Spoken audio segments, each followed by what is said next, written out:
नमस्कार दोस्तों, मैं हूं आपका दोस्त, आपका होस्ट कृष्णा पंडित। एक बार फिर से आपको खास मुलाकात कार्यक्रम में एक विशेष शख्सियत से मिलवाने जा रहा हूं। जी हाँ दोस्तों, आपने वैसे तो कुबेर का नाम सुना होगा और वैसे बहुत सारे लोग भी देखे होंगे, लेकिन एक्चुअल में आज के ज़माने में अगर कहा जाए तो बिना फाइनेंस के ज़िंदगी बिताना बड़ा मुश्किल है। और ऐसी परिस्थितियों में जब आपको कदम कदम पर आपके शौक हैं, कदम कदम पर आपकी जिम्मेदारियां हैं और एक तरफ बढ़ती महंगाई है और साथ में अक्सर लोगों के पास एक सवाल आता है कि किस तरीके से आगे बढ़ा जाए। जी हाँ, इन्हीं सब सवालों के उत्तर लेने के लिए और आज तक इन सारे विषयों पर बहुत सारा काम करने वाले ऐसे शख्सियत जो कि आपने बहुत कम उम्र में और बड़ा काम करके दिखाया, आज लोगों के साथ रूबरू होते हैं। ऐसे आदरणीय मोहन सिंह सोलंकी जी को मैं स्टूडियो में आमंत्रित करता हूं और हम बात कर रहे हैं आज सर आपसे। आपका बहुत बहुत स्वागत है। नमस्कार जी। सर, जैसा कि लोग आपके बारे में बात करते हैं कि अगर सर का हाथ लग जाएगा तो बड़ा काम हो जाएगा, तो पहली बात तो एक बड़ी बात है कि ये जो मकाम आपने पाया है सर, लगभग कितने सालों से इस इंडस्ट्री में काम कर रहे हैं? देखिए, वैसे तो अगर देखा जाए ना तो मकाम पाना दो प्रकार से होता है जी। एक तो ये है कि कोई रेखा अंकित करके आपको रेखा तक पहुंचा दे, और दूसरा है कि वो ठोकर खा खा के रेखा अंकित तक पहुंच जाता है। तो हमने जो अंक ग्रहण किया है, ये सब जो पाया है, ये ठोकर खा कर पाया है। शिक्षा के माध्यम से कम पाया है, लेकिन हमने अपने लोगों ठोकर खाते खाते हम मुकाम तक पहुंच गए। मतलब आपके अनुसार जो एक्सपीरियंस होता है वो ज़्यादा बड़ा होता है। यस, अगर कभी देखिए एक इंजीनियर डिग्री करके प्राप्त करके आता है, वो अगर आप उससे कहोगे कि खिड़की कहाँ होगी, ये गेट कहाँ होगा, ये दरवाजा कहाँ लगेगा, तो वो कागज लेके ही बताएगा आपको। हाँ। लेकिन एक अनुभवी अगर खाली मिस्त्री जिसने कभी किताब ना पकड़ी हो, वो इंजीनियर से भी बेहतर बना सकता है, लेकिन वो पेपर में नहीं दिखा सकता। सेम अंतर है। मैं भी अगर यहाँ तक हूँ और आज मेरे मन के अंदर जो होता है कि मैं कई बार काम करते समय लोग बोलते हैं मेरे से, क्यों इतने फाइनेंस आप करते हो, ये करते हो, खुद ने उद्योग क्यों नहीं लगा लिया?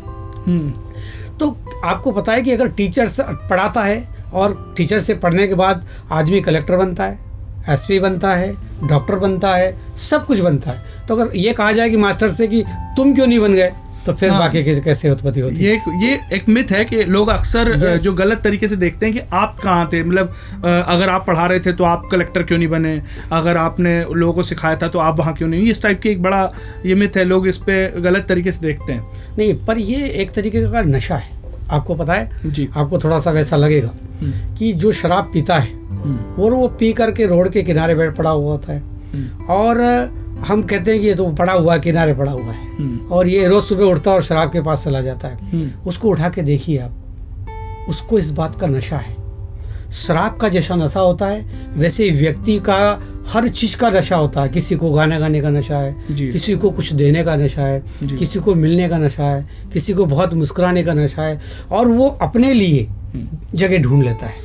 मतलब जितने सफल लोग हैं, यस, उनको एक नशा है, नशा है सब। मैं भी आपसे जो बात समझाना चाहता हूँ वो ये था कि मैं भी आया था उद्योग लगाने के लिए। सर, ये बड़ी इंटरेस्टिंग बात है क्योंकि लोग ये जानना चाहते हैं और आपकी वॉल्स पे कंटिन्यू ये प्रश्न आते हैं कि एक्चुअल में कहाँ से आपकी जर्नी शुरू हुई, आपका पारिवारिक परिवेश कैसा था और किन परिस्थितियों में आपकी शिक्षा दीक्षा कैसे हुई, कैसे पहला हम इस बात को समझ लेते हैं कि कहाँ से आपका पारिवारिक परिवेश कैसा था। देखिए, सबसे पहले तो मैं आपको बता दूं, शिक्षा दीक्षा की तो बात करिए मत इसलिए कि वो समय अलग था। आज हमारी उम्र 55 साल के आसपास जी।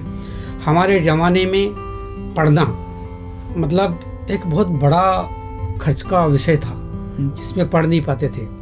मैं लगभग 14 साल की आयु से घर से बाहर हूँ। मैंने अपने घर को 14 साल की उम्र में छोड़ दिया। 84-85 के आसपास में अपना घर छोड़ के बाहर आया हुआ। ऐसा कोई सर इंसिडेंट? और घर के परिवेश कैसा था? नहीं, घर में ठीक था, लेकिन वो स्थिति अलग थी। आपको पता, लोगों के पास खेती बहुत थी, व्यवस्थाएं नहीं थी। आज अगर किसी के पास 5 एकड़ जमीन है तो वो 5 लाख का काम कर सकता है। उस जमाने में 50 एकड़ जमीन वाला 2 लाख का काम नहीं कर पाता था, वैसा विषय था। दूसरी चीज, ग्रामीण में माहौल नहीं था। आज इतनी सुविधा है, व्यवस्था है, ऐसे पहले ग्रामीण के अंदर कोई माहौल नहीं था, इसलिए व्यक्ति शहर की तरफ आता था। जो हमने पिछले 20 साल में तैयार किया होगा, आज हम आपके सामने बैठ के जब बोलते हैं, हम जानकारी देते हैं, तो वो 20 साल जो हमको लगा था, आज 1 साल के अंदर आदमी उस मुकाम तक पहुंच सकता है। मैं 14 साल की आयु में बाहर आया हूँ। ऐसा नहीं कि मैं डायरेक्ट ही फाइनेंस की जानकारी देने लगा, नहीं, मैं आया बाहर, छोटा से छोटा काम मैंने किया। उस समय 5 रुपये 7 रुपये बहुत बड़ा हुआ करता था। उस समय 5 रुपये 7 रुपये की नौकरी करके मैं इस कैटेगरी में आया था। इस नौकरी के साथ साथ लेकिन कहते हैं आदमी के अंदर सुरूर होता है, ऐसे में कभी संतुष्ट नहीं होता। ये नौकरी मिली और मैं ब्रेक हो गया, ऐसा नहीं है। फिर कुछ और नया, फिर कुछ एक नया। मैं सारी घटनाएं के बारे में बताऊंगा तो काफ़ी टाइम लगेगा, लेकिन एक एक विषय में अगर बताऊंगा तो अपन आगे भी बात करेंगे। पर ये समझ लीजिए कि मुझे शुरू से, आप एक छोटा सा चुटकुला सुनाऊंगा जिससे आपको अंदाज़ा लग जाएगा कि बात नशा क्या होता है। मैं छोटे में था और घर पे था, 7वीं 8वीं क्लास, कोई बहुत बड़ी क्लास नहीं होती है। उस दौरान की मैं घटना सुनाता हूँ कि हमारे जो बुआ जी, मतलब हमारे पिता के सिस्टर का जो बेटा था, वो उस समय कोटा में एक इंडस्ट्री में काम करते थे, धागा कंपनी के अंदर काम करते थे। वो कभी कभी मिलने हमारे यहाँ आया करते थे और वो आते थे, बोलते थे कि अरे सब पढ़ लिख लो, मैं आप सबको धागा मिल के अंदर काम दिलाऊंगा। और लोग बड़े उत्साहित होते थे, प्रसन्न होते थे, खुश होते थे। उस जमाने में बड़ी बात ऐसा लगता था। लेकिन आप बोले नशा, मुझे बड़ा बुरा नशा था। जब वो कहते थे मैं बोलता ना, हम धागा मिल में काम नहीं करेंगे। बोले फिर तू क्या करेगा? हम मिल लगाएंगे। आप सोच सकते हो उस समय में ये बात कहता था जब मैं इतना छोटा था, और वो कहते थे तुमको नौकरी दिलाएंगे, तो लोग खुश होते थे और मैं कहता ना, नौकरी थोड़ी, अपनी मिल लगाऊंगा। अब तो सर आप सैकड़ों मील लगवा चुके हैं। कितनी मील लगाई है और मैंने खुद भी चलाई है। एक एक इंडस्ट्री के बारे में आपको बताऊंगा तो विस्तृत मैंने कितनी कंपनियां लगाई है और उसको चलाई। लेकिन मुझे नशा दूसरा हो गया। वो नशा इसलिए हो गया कि जब मैंने शुरुआत किया उद्योग लगाने के लिए और मैं ऐसे शख्स के पास पहुंचा जिस शख्स से मैंने कहा कि साहब मुझे इंडस्ट्री लगाना है, तो उसने यही जो आज PMGP की बात कर रहे हैं, उसी PMGP की योजना के अंतर्गत मुझे वो लेके गए। नाम मैं नहीं बताऊंगा, लेकिन वो व्यक्ति मुझे ले गया, जिला उद्योग केंद्र में मिलाया और उस समय जिला सहकारी भूमि विकास बैंक होती थी। मतलब आप उस भूमिका में थे जहां आज आपके सामने क्लाइंट, हाँ, आज क्लाइंट खड़े होते हैं। बस मैं उस भूमिका में था। लेकिन जब मैं उसमें गया तो उनसे चर्चा हुई और उन्होंने मुझे ले गए और मेरे से कहा कि अब ये आपको पता है कि ये बात कर रहा हूँ मैं 2004-2005 के आसपास की बात कर रहा हूँ। उस समय उन्होंने कहा कि आपको जो है 50,000 रुपये तो पेपर में और इसमें और उसमें लगेगा। उस समय मतलब आज के हिसाब से 5 लाख होता है। जी जी बिल्कुल। और वो व्यवस्था हमने की। उस व्यवस्था के बारे में अगर हमने सोचेंगे तो कैसे की होगी वो तो अब अलग विषय है। लेकिन उस समय 50,000 रुपये के बारे में जहाँ से 10 लोगों से इकट्ठा करके, और मैंने उस 50,000 रुपये को ले जाके उस व्यक्ति को दिया कि ये लीजिए आप तैयार करिए। उसके बाद वो व्यक्ति गोल हो गया और मैं घूम घूम के उसके घर बाहर जिला उद्योग के अंदर यहाँ वहाँ मैंने उसको बहुत ढूंढा। ये तो सर जबरदस्त लूट लिया उसने। एक तरीके से देखा जाए तो बहुत ज़्यादा लूट लिया, और इतना लूट लिया कि वो 50,000 रुपये मैंने कैसे कैसे लोगों से लाया था। उस समय किस संगठन में काम करता था इस विषय पे मैं अगली बार आपसे बात करूँगा। लेकिन मेरे पास पैसा नहीं था, और जब मैंने इस उद्योग की बात, मैंने सिर्फ पेपर में पढ़ा और इस उद्योग की बात की, तो मैंने दिमाग लगाया। मेरी जेब में 700 रुपये थे और मैं बात कर रहा था PMGP में इंडस्ट्री लगाऊंगा, और वो इंडस्ट्री HDP पाइप की बात थी। HDP पाइप बनाने की इंडस्ट्री लगाने के बारे में मैंने विचार किया कि मैं वो पाइप की इंडस्ट्री लगाऊंगा। और अब 700 रुपये में आदमी क्या कर सकता है? 700 रुपये में आज के उस टाइम पे भी प्रोजेक्ट रिपोर्ट नहीं बनती थी। 50,000 मुझे उसको देना है और 700 रुपये मुझे इंडस्ट्री लगाना है, एक बहुत बड़ी बात है। लेकिन इंटरेस्टेड बात है कि 700 रुपये मेरी जेब में है।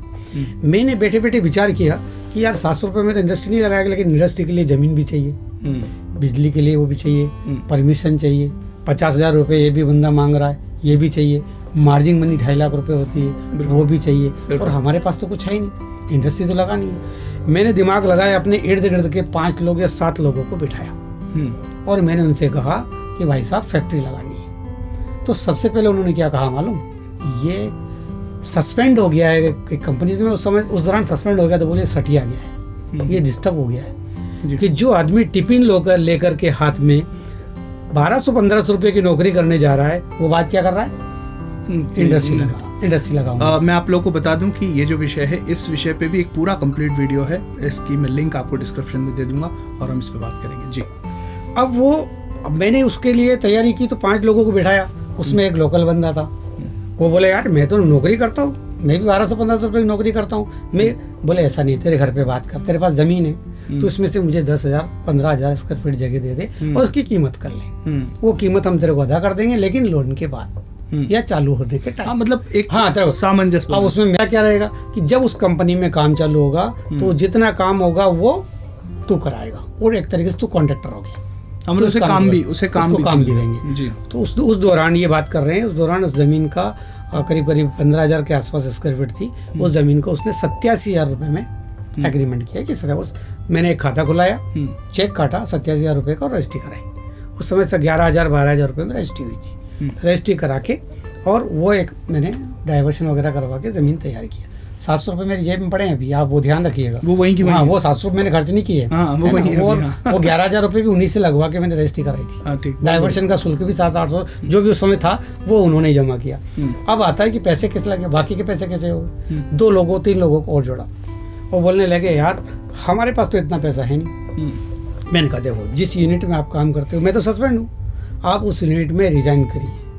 तो उस यूनिट से जो रिजाइन से पैसा आएगा वो पैसा मैं फाइनेंस के बाद आपको लौटाऊंगा, प्लस मार्केटिंग आपको दूंगा। उस बंदे ने भी उस रिजाइन किया, उसको 18,000 रुपये मिला। 18,000 रुपये हमने लिया। एक मैडम भी थी जो आज भी मेरे साथ हैं और अगर आवश्यकता पड़ी तो कभी किसी वीडियो में उनको साझा करेंगे। उनको भी बोला कि आप भी रिजाइन करो। 57,000 उनके पास, मेरे 700 रुपये बाकी है, ध्यान रखिएगा। उसको ध्यान रखिएगा। आप देखिए जो समझने की बात है कि लोग क्या करते हैं, पहले स्टेप में घबरा जाते हैं। यस। और जो क्योंकि जैसे आपने बताया कि बचपन से ही आपके अंदर एक उद्यमी था। हाँ, एक उद्यमी बैठा हुआ। वो आप मुझे इंडस्ट्री ये मौका मिल गया। यस। तो उसके बाद ये मौका मिल गया। यस। और वो आपने अवसरों को भुनाना सीखा, आपने अवसरों को पहचान के और उसको सही तरीके से इम्प्लीमेंट करना सीखा। बिल्कुल। उस टाइम वो उनको 57,000 मिला जो मिला थी। ये पूरा पैसा इकट्ठित करके मेरे पास 1 लाख रुपए के आसपास हाथ में आ गया। 1 लाख रुपए से मैंने कहा कि हम यूनिट शुरू कर सकते हैं हमारे 700 रुपये बचाने के बाद। फिर मैंने वो पूरी तैयारी की, ज़मीन की व्यवस्था की और फिर मैंने काम को स्टार्ट किया। जब मैंने बताया कि पहले वो धोखा देके चला गया। पहले जो बनता था इसमें से 60,000 तो वो निपटा के हमको चला गया। हमारे साथ जो मैडम थी रहमत भी करके, वो हमारे साथ जो थी वो थोड़ी शुरू से ही तेज है और आज भी हमारे एक तरीके से कवच है। वो एक दबंग। हाँ, तो उनने बोला चल उसके घर चलते। हम उसके घर गए तो वो हाथ पकड़ के उसको पकड़ा तो वो एक काम अच्छा कर गया कि मुझे एक चार्टेड अकाउंटेंट के पास छोड़ के गया, जो एक तरीके से आज के टाइम पे अगर कहेंगे तो देवता स्वरूप व्यक्ति था। उसके पास वो छोड़ के चला गया। वो 65,000 रुपये में मुझे उस व्यक्ति के पास छोड़ गया, या आप कुछ भी मान लो, उसके पास फीस मान लो, उसको छोड़ दे की फीस, या उसने सारा काम कर दिया वो ये, लेकिन वो मेरा फाइनेंस नहीं करा पाया।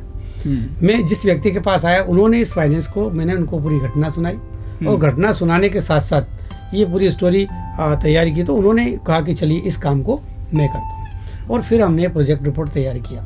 प्रोजेक्ट रिपोर्ट तैयार करने के बाद हमने इसको SBI को प्रोत्साहित किया, मतलब SBI को पुटअप किया कि ये हमारा फाइनेंस करेगा। SBI को हमने प्रपोजल दे दिया। उस प्रपोजल को देने के बाद SBI ने विजिट वगैरह कर लिया। विजिट करने के बाद हमने कहा कि आप काम चालू करो। जिस टाइम वो वहाँ गए थे तो उस टाइम उनको देखा कि रोड से काफ़ी दूर था। आजकल तो बहुत रोड बन गई, सुविधा हो गई, उस टाइम इतनी प्रॉपर नहीं था। वो उन्होंने देखा, ये सब किया तो उन्होंने कहा यार ये दूर है, लेकिन उसमें से जो चीफ मैनेजर था वो दमंग था, वो बात को समझता था और मुझे लगता था वो कृषि था जिसको समझ रहा होगा। हाँ, तो उसको समझ में आया तो उसने कहा कि नहीं इस फाइनेंस को हम लोग करेंगे। गए साहब, अब हमने काम स्टार्ट कर दिया। अब काम स्टार्ट किया तो आपको पता है हमारे पास मार्जिन नहीं था, क्योंकि 25 लाख में 2.5 लाख हमारा मार्जिन था, 22.5 लाख रुपए बैंक को हमको देना था। उन्होंने जब हमको पैसा दिया तो उन्होंने कहा आप अपना मार्जिन लेके आइए। तो हम 5-6 लोगों का ग्रुप था। हमने कहा हमारी मार्जिन में हमको, देखिए अगर आपने सोचा कि हम कर सकते हैं तो रास्ते बनते हैं। पैसे नहीं थे ना, हमने उनसे कहा कि साहब हम इसमें श्रमदान करेंगे। जब हमारा फाउंडेशन का काम शुरू हुआ, कोई ईंट ढो रहा है, कोई मिट्टी ढो रहा है, कोई रेत ढो रहा है।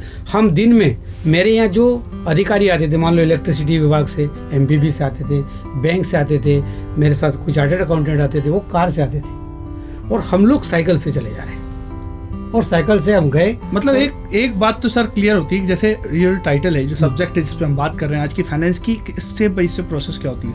एक बात तो बहुत बेखूबी है कि आपने इस चीज को खुद जिया है। हाँ यस, मैंने खुद जिया है। मतलब पहले एक क्लाइंट बन के आपने खुद जिया है, एक क्लाइंट के साथ क्या क्या होता है वो आपने खुद जिया है, शायद इसलिए और ज्यादा परफेक्शन इसमें चीजों में आया। यस, तो हमने श्रमदान किया।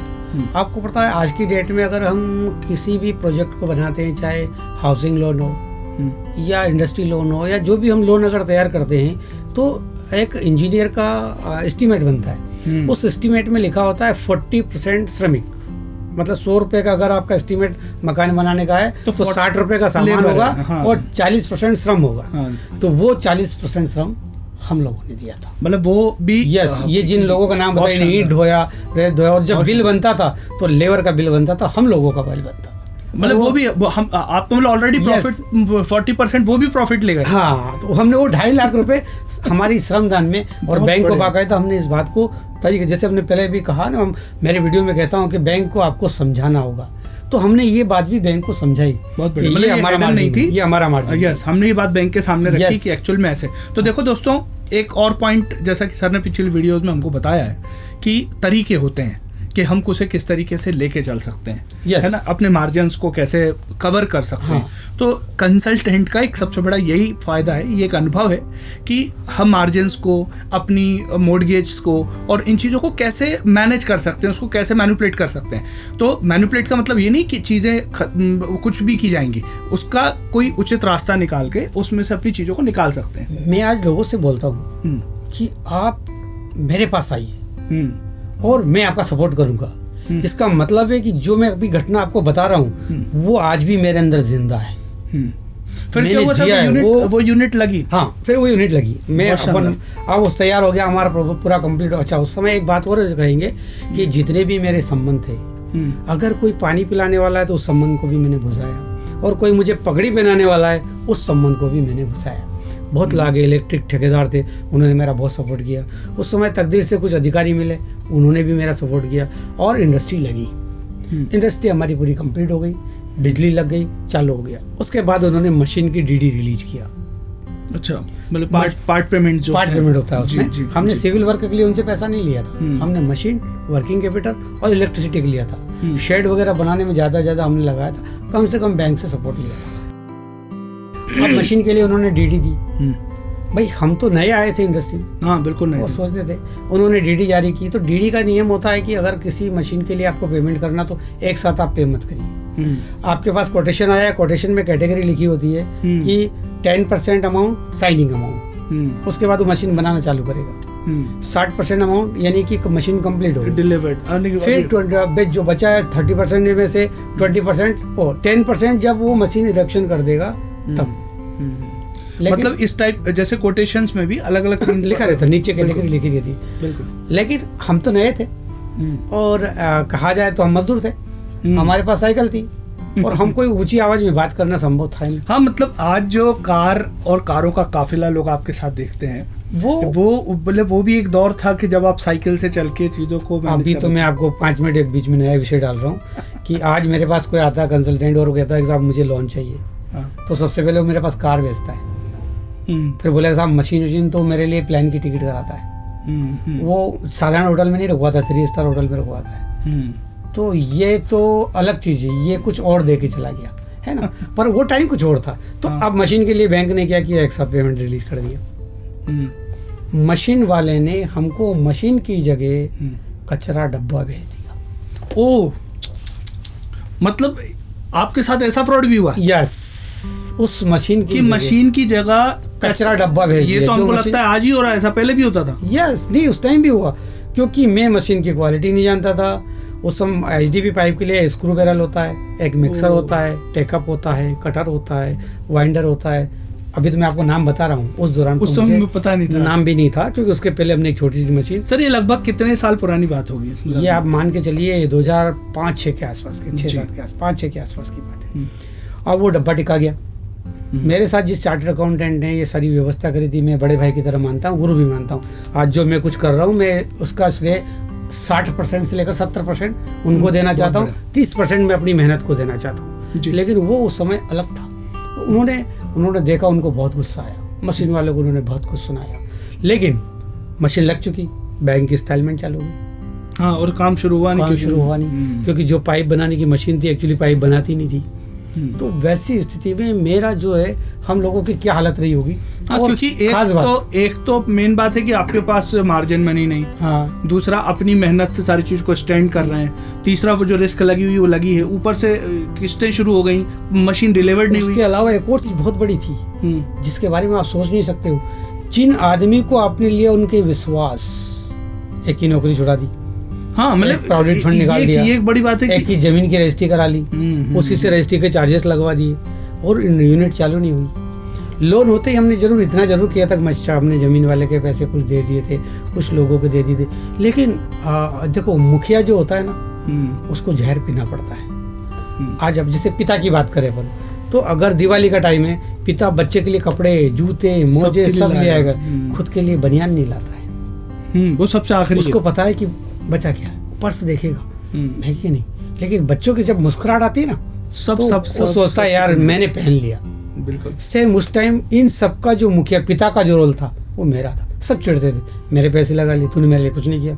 जमीन वाला बोलता था, तेरे विश्वास मैंने जमीन दी तेरे को, और तो अब मैं ये कैसे बोलूँ कि मेरे साथ क्या हुआ। डब्बा आ गया है, इस डब्बे ने जमीन से आसमान में पहुंचाने वाला था, इस डब्बे ने नीचे की तरफ गिरा दिया। तो उस पे सर कोई लीगल एक्शन फिर नहीं लिया कुछ? क्या मैंने आपको क्या कहा, मैं तो शुरुआत था।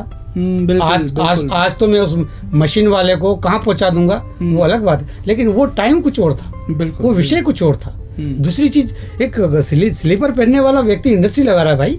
सबसे बड़ी बात तो आप वो सोचिए, अगर हम किसी ऑफिस में बैठे हो और ये व्यक्ति, आप नजरिए की बात कर रहा हूँ। देखिए सर, आपकी वो जो पुरानी पिक्स हैं, हाँ, लोग वो देखते हैं, मैं आपको इसके साथ जरूर शेयर करूंगा।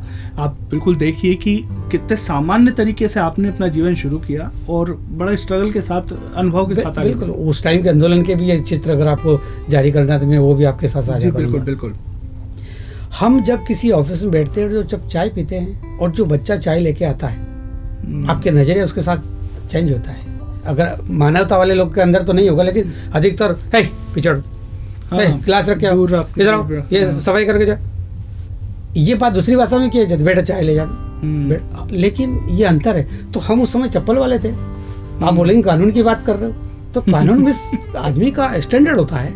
लेकिन दांतों तले लोगों ने उंगली जब जमा ली थी, जब इंडस्ट्री की फोटो गई, साथी पाइप उद्योग नाम था उसका, उसकी जब फोटो गई ना, वो लोग देखते रह गए कि जो कहते थे कि पागल हो गया है, डिस्टर्ब हो गया है, सठिया गया है। इसके बाद घर वालों का नजरिया कैसा रहा सर? नहीं, घर वालों के पास तो अपन इसके बाद लेट चलेंगे। अच्छा, वहाँ पहुंचने में टाइम लगेगा। अब हमने इस उद्योग को जब स्टार्ट किया और जब ये डब्बा आ गया तो सब निराश हुआ। तो मैंने जो चार्टर्ड अकाउंटेंट उन्हीं के साथ में शेयर करता था, उनसे मैंने बोला कि इन लोगों को नहीं बताना कि ये डब्बा है, ये चलेगा नहीं। हमने कहा भाई इसको चलाने के लिए हमको ग्रेनुल्स दाने जो लाने पड़ते हैं वो महंगे होते हैं। फिर बोले हमको इसको ग्रेनुल्स खुद को पैदा करेंगे, फिर हम इस पाइप को चलाएंगे। तो मैंने एक छोटा ग्राइंडर साथ में खरीदा, ग्राइंडर लगाया, और जो लोग मतलब अभी हम पाइप पे थे, अब हम पाइप की जो दाने बनाने की है उधर चेंज हो उस पे, लेकिन उनको नहीं बताया कि हमने उनसे कहा ये लिंक है, ये इसके साथ जुड़ा हुआ मैटर है। और हमने उसको उस टाइम पुराना प्लास्टिक खरीदना, वो खरीदना, कबाड़े का काम शुरू कर दिया, क्योंकि पूंजी बहुत कम थी। और उस कबाड़े से हमने उस कबाड़े को सफाई करना, उसकी धुलाई करना। मतलब सबसे बड़ी बात है कि आप उस जगह पे हारे नहीं, रुके नहीं। और हमने ग्राइंडिंग का काम शुरू कर दिया। ग्राइंडिंग का काम शुरू कर दिया। एक और थे हमारे मंडीदीप में थे उस टाइम, नाम ना बता शेयर करने वाले, उनको साथ जोड़ा और दाना बनाने की यूनिट लगा दी। दाना बनाने की जब यूनिट लगाई, उस समय हमें बुद्धि आ गई थी कि मशीन देख के लगानी चाहिए। पहली बार में दो हमारा पाइप प्लांट उधर ही खड़ा हुआ है, उस पाइप प्लांट की प्लांट भी खड़ा हुआ है, मशीनें भी लगी हुई है, लेकिन साथ में हमने एक और सेट बना डाला अपने परिश्रम से, और उसमें दाना बनाने का यूनिट लगा दिया और यूनिट चालू हो। मतलब एक यूनिट पर काम शुरू किया था, दूसरी जबरन लगानी पड़ गई। हाँ, लेकिन वो दूसरी चालू हो गई। बहुत बढ़िया। और हमने ग्रेनुल्स बनाया और ग्रेनुल्स को मार्केट में भी भेजा, हमारा माल गुना तक भी गया, और हम इंडस्ट्रियल उस समय आने तक हम में परिवर्तन आ गया था, गुण संशोधन होने लगे थे, और हम औद्योगिक जैसे लगने लगे थे। चप्पल बदल के जूते पे हम उस दौरान हम आ चुके थे। मतलब मित्रों, एक और बात जो सामने आती है कि देखिए परिस्थितियां भी आपको बदलेंगी, और चीज़ें भी आपको एक्सपीरियंस के साथ ही आएंगी। तो मुझे लगता है कि धैर्य रख के काम करना बहुत ज़रूरी है, बहुत ज़रूरी। और अगर आपने धैर्य नहीं रखा तो वहाँ ख़त्म हो जाते हैं। आपको पता है ज़्यादातर क्या होता है, जैसे अभी अपन देखेंगे कि कोरोना काल आ गया था, ये वैसा आ गया था, उस दौरान क्या हुआ, अधिकतर लोगों ने आत्महत्या कर ली, बिल्डरों ने आत्महत्या कर ली, काफ़ी लोगों ने, व्यापारियों ने आत्महत्या कर ली। बिल्कुल। लेकिन जिसने धीरज रखा जी, आज आपको स्टेबल दिख रहे हैं, फिर से यूनिट चालू हो रही है, यस, फिर से बिल्डर्स चालू हो रहे हैं, फिर से इंडस्ट्री चालू हो रही है। और वो अच्छा, आपको पता कब चलेगा कि संघर्ष क्या होता है? जब आप उस श्रेणी में खड़े होंगे। हाँ, जब वहाँ से गुजरेंगे। बातें करना आसान है, बातें करना आपको पता है। जब मैं किसी इंडस्ट्री की विजिट करने जाता हूँ, वो करने जाता हूँ, तो मैं लोगों से बोलता हूँ, वो खड़े होंगे, फर्स्ट से बोले धीरू भाई अंबानी जो थे ना, वो 300 रुपये शुरू हुए। यार तुम कौन हो? तुम भी तो शुरू हो सकते हो। हम तो उदाहरण देना, उदाहरण हर कोई ले रहा है, लेकिन उदाहरण शिक्षा देना आसान है। कभी आपने देखा हो कि गुरु बहुत मिलेंगे, शिष्य बनना बहुत बड़ी बात है। क्योंकि शिष्य बनने के लिए आदमी को 0 से लेकर 100 तक पहुंच जाता है, लेकिन वो शिष्यता खत्म नहीं होती, ग्रहण करने की व्यवस्था। मतलब सर मेरे को जो समझ में आ रहा है कि लगभग 2005 तक आप इंडस्ट्रियलिस्ट बन चुके थे। 5-6 के आसपास में आप इंडस्ट्रियलिस्ट बन चुके। फिर क्या हुआ सर, उस यूनिट का कंटिन्यू चलती रही? नहीं, फिर और भी इसमें बड़ी दुर्घटना आई थी जी। वो यूनिट रनिंग पे वहाँ पे आई, लेकिन इस बीच बैंक हताश हो चुका था।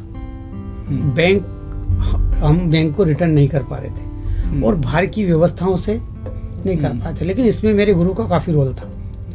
मेरे गुरु के साथ में क्या, इंडस्ट्री में कम टाइम देता था, गुरु के साथ ज़्यादा टाइम देता। तो गुरु के साथ बैठे बैठे मैं प्रोजेक्ट के संबंध में, व्यवस्थाओं के संबंध में ये सब देखते रहा। और उस दौरान मैं सोचता रहा कि यार मेरे साथ ये हुआ है, कितनों के साथ हुआ होगा, मेरी तरह कितने लोग लूटे होंगे और ख्वाब छोड़ दिया जिन्होंने इंडस्ट्री लगाने का। ये तो मैं था और मेरी टीम थी, मेरी टीम भी काफ़ी मजबूत है। हाँ, उसकी वजह से मैं खड़ा हूँ। ऐसा नहीं कि ये सब मुझे श्रेय जाता है, लेकिन जब मैं शाम को जाता तो मेरी टीम बोलती थी, ना टेंशन ना लेना। छोटा सा एक और इसके अंदर मैं डालूंगा कि हमारी टीम की पोजीशन क्या थी, पता है आपको? जब हम यूनिट में काम करते थे, दिन में श्रमिक का काम करते थे, और जब लौटते थे तो हम बस से नहीं आते थे। बस उस समय 1 रुपया या 2 रुपये लेती थी। हम बस से नहीं आते थे, हम रेलवे ट्रैक से आते थे। रेलवे ट्रैक से अपने घर आते थे तो सबके हाथ में झोला होता था। और हम, क्योंकि हमारे पास इनकम तो थी नहीं, क्योंकि हमको काम करना है, पैसा तो वो मिलेगा नहीं। मतलब एक सबसे बड़ी बात ये थी कि आपको पता था कि आप जो काम कर रहे हैं उसमें जो लागत लगी है और चीज़ें हैं उसको हम कहाँ से बचा सकते हैं। यस, नहीं तो ये सोचने की बात है कि जो 10 लोग और काम कर रहे हैं आपके साथ, 5-7 लोग जो जुड़े हैं, उनको पता है कि जो हम मजदूरी कर रहे हैं, ये काम जो कर रहे हैं, इसमें पैसा नहीं मिलना है, क्योंकि ये हमारा काम है, हम तो श्रमदान दे रहे हैं, हमारी मार्जिन दे रहे हैं, है ना? हमारी तो हम क्या करते थे, उधर से बचत करने का तरीका, हम उधर से आते थे, सबके हाथ में झोले होते थे, रेलवे ट्रैक से कोयला बीनते चले आते थे। उस कोयले से हम घर का खाना बना लेते थे। मतलब ये तो बहुत ही सर स्ट्रगल पूर्ण बात है कि, और उस कोयले से खाना बनाने का मतलब ये हो गया, आप देखेंगे कि जब कोई व्यक्ति संघर्ष करता है, किसी चीज़ का आंदोलन करता है, हम पुरानी क्रांतिकारी किताबें भी पढ़ते हैं, बड़े खुश होते हैं। लेकिन आपको पता है, हमारे आंदोलन से कहीं गुना आंदोलन में भागीदारी हमारे परिवार की होती है। जिन परिवार के पास कपड़े नहीं होते हैं, वो देखते हैं कि मेरे पिताजी ये कर रहे हैं। घासलेट नहीं होता था कोयला जलाने में, उनको प्रयास करना है। जो सब्जी रोज खा सकते थे वो 2 दिन में खाना है, ये हमारे परिवार को पता होती है। तो हमारा स्ट्रगल हमारे परिवार के साथ भी भागीदारी होती है। और एक बात और बता देते हैं, ईमानदार दोस्त, ईमानदार साथी, ईमानदार टीम बड़ी मुश्किल से मिलती है। आप खुशहाल हैं, जब आप बड़े बन जाइए, सबसे पहले वो लोग आएंगे जो, जैसे अभी 2000 का नोट गोल हो रहा है, वो लोग सबसे पहले आएंगे और जब मौका प्रस्त होगा तो भाग जाएंगे। तो अच्छा दोस्त मिलना बहुत कठिन है जी। और आप यकीन करें कि जैसे मैंने कल वो टीवी देख रहा था, और मैं हर रोज कुछ ना कुछ लिखता हूँ। पहले मैं काफ़ी किताबों में लिखता था, देखा आपने मोबाइल वगैरह आ गया, उसमें मैं लिखता हूँ, है ना? तो मैं उसमें कुछ ना कुछ रोज पर डे लिखता हूँ, कुछ ना कुछ जरूर लिखता हूँ। जैसे मैंने टीवी के सामने बैठा और समाचार आया और मैंने समाचार देखा और मैंने 4 लाइन फट से लिख दिया। उसमें लिखा, एक बुरा मतलब फरस्ती दोस्त और 2000 का नोट दूरी तक नहीं जा सकता। ये मेरी लाइन थी, आप फेसबुक पे देखेंगे, बहुत बढ़िया। मैंने लिखा, एक मतलब परस्त दोस्त और 2000 का नोट, ये दूरी बहुत दूर तक नहीं चल सकता। और उसकी पहचान जब होगी जब आपका वक्त खराब होगा। तो ये एक सोचने की बात है। तो मैं जब उदाहरण देता हूँ तो ये लिखना मैं लिखता विकता नहीं। तो सर ये जो सफ़र रहा इसमें जो उतार चढ़ाव आए, जैसे एक इंडस्ट्री से हम गुजरे, क्योंकि इंडस्ट्री को बड़ा काफिला है, मतलब अभी मतलब ये एक नहीं है, दो नहीं है, तीन नहीं है। तो मैं इस एपिसोड्स के माध्यम से मैं आपको बताना चाहता हूँ कि हम बहुत सारे ऐसे किस्से हैं जो हम अगले कई एपिसोड्स में सर के साथ कवर करेंगे, क्योंकि अभी तो मामले और भी हैं और चीज़ें बहुत ज़्यादा हैं। मैं सर उसमें से एक चीज़ ये जानना चाहता हूँ आपसे कि अब तो आप मतलब उस समय से लेके अब थोड़ा प्राय एक व्यवस्था पे आ गए थे, परिस्थितियाँ पीछे शायद वो रही होंगी, फिर दूसरा टर्न क्या आया, दूसरा ऐसा कौन सा स्विच आया जिससे आपको ये चीज़ चेंज हुई? इसके बाद तो एक तरीके से जैसे मैंने आपसे कहा था ना कि मैंने ठान लिया, मतलब आपने उस समय बिल्कुल ठान लिया अब मैं उद्योग नहीं लगाऊंगा, मैं उद्योग लगवाऊंगा जी। ये मैंने उस दौरान ठान लिया। तो जो आज हम बात करते उद्योग लगवाने के बारे में हम बात करते थे, तो अब मैंने उद्योग लगवाने के बारे में, और उसमें मैंने बहुत सारे उद्योग लगाए, हर एक उद्योग के बारे में हर टॉपिक में हम अलग अलग बात करेंगे। लेकिन इस दौरान भी अजीब अजीब लोग आए, उनकी बातें भी हम करेंगे। अधिकतर लोग अजीब से आए, जैसे मैं एक उदाहरण देता हूँ कि हमें बहुत सारा काटा गया, हमने देखा मतलब वो एक कौन काट रहा है, वो एक स्ट्रगल का टाइम है। और मैं आपसे वादा करता हूँ कि मैं एक एक व्यक्ति की केस स्टडी आपके साथ यस बिल्कुल। और जो लोग, मैं आपको अभी भी कह रहा हूँ, इस पूरी सीरीज को देखिएगा। इस सीरीज में एक जीरो से हीरो बनने की पूरी कहानी, और साथ ही साथ क्योंकि सर अभी तक जीरो, अगर मैं कहूँ कि एक ₹0 का फाइनेंस के साथ अभी तक सर लगभग कितने के फाइनेंस आप दे चुके हैं? लगभग 550 करोड़ के आसपास। सर 550 करोड़ कमाने में आदमी की जिंदगी लग जाती है। गिनती के कई जीरो कितना है उसको वही नहीं पता। हाँ, ये एक बहुत बड़ी बात है कि एक्चुअल में वो जीरो कितने हैं ये भी नहीं पता, और वो लोग जब बातें करते हैं कि एक्चुअल में क्या है, कैसे है, यस। तो ये बहुत इंटरेस्टिंग होने वाला है, मैं आप सबके साथ शेयर करूंगा। समाप्ति के दौरान एक छोटी सी बात और कहना चाहता हूँ, जो मैं भी कह रहा था कि मुझे कितनी जगह काटा, मैं खुजाता रहा, देखा मैंने कि कौन काट रहा है, लेकिन पता तो जब चला जब आस्तीन नीचे करी कि ये सारे तो आस्तीन में बैठे हुए थे। इस वजह से इंडस्ट्रियल नीचे की तरफ स्तर गिरता जाता है। तो अगले विषय पे अगर आप फिर बात करेंगे सर, बहुत ही अच्छी है। एक पवार साहब की लाइनें मुझे याद आती हैं, और शायद वो इसी वक्त के लिए हैं कि जिनका भरोसा एक बार उठ जाए उनको फिर भरोसे वाले 3 में ना रखना, ऐसे कल पुरजे कभी भी जंग खा जाए जो सीने से धड़कती मशीन में न रखना। अरे लोग ऐसे दोगले जो सोख ले नमी सारी, उनको घर के आसपास की जमीन में न रखना, और लाख सांप डसना भी छोड़ दे तो प्यारे उसे भूल कर भी कभी आस्तीन में न रखना। बिल्कुल सर, बहुत बहुत धन्यवाद, आपने इतने प्यार से इस एपिसोड्स को शुरू किया। निश्चित ही, और हम आपको अगले इस सीरीज़ में, ये जो टॉक सीरीज़ है ये कंटिन्यू रहेगी, क्योंकि आपके में इसमें जो लोगों के लिए एक सबसे बड़ा प्रश्न है कि एक्चुअल में कंसल्टेंट हैं तो क्या, मैं इस सीरीज में आपको क्लियर करूंगा। एक एक केस स्टडी हम इसमें लेके आने वाले हैं। कई सैकड़ों इंडस्ट्रीज जो लगाई गई, उसमें से जो बर्बाद हुए वो क्यों हुए, जो आबाद हुए वो कैसे हुए, और उसमें सर का रोल क्या था, लोगों का रोल क्या था, एक एक विषय पे बात करेंगे इस खास मुलाकात कार्यक्रम में। धन्यवाद, नमस्कार।